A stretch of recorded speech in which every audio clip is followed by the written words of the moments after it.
дар шаҳри хуҷанд мусобиқа оид ба футзал барои дарёфти ҷоми вилояти суғд оғоз гардид. дар ин мусобиқа 12 даста аз ташкилоту идора ва шаҳру ноҳияҳои вилояти суғд иштирок доранд.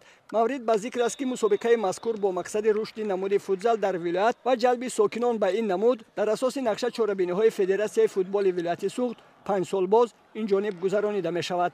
тасмим гирифтем ки мусобиқаи ҷоми вилояти суғд оид ба футзал баргузор намоем. имрӯз футзал дар вилояти суғд дар сатҳи бисёр баланд қарор дорад, чунон ки дастаи сипари вилояти суғд дар ҷумҳурии Тоҷикистон дар серии про ширкат меварзанд ва ман бо итминони комил гуфтанӣ ҳастам ки дастаҳое ки дар мусобиқаи мазкур ширкат меварзанд соли 2020 бо як намоянда мо барои иштирокчӣ барои серии прои футзали ҷумҳурии Тоҷикистон муаррифӣ намоем. барои ҷалб намудани наврасон ҷавонон ба намуди варзиши футзал ва сарҷамъ намудани тими яккачини мунтахаби ҷумҳуриямон ба синну солҳои вобаста бисёр аҳамияти калон дорад.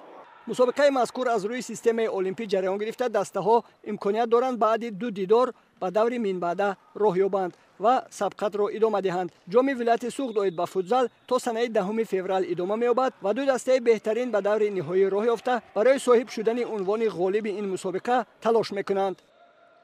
намуди футзал сол дар кишвари мо рушду нумӯ меёбад. эълон шудани соли 2020 соли рушди футзал аз тарафи федератсияи футболи мамлакат дар ҷумҳурии Тоҷикистон ин барои боз ҳам рушду нумӯ ёфтани ин намуд заминаи мусоид мегузорад.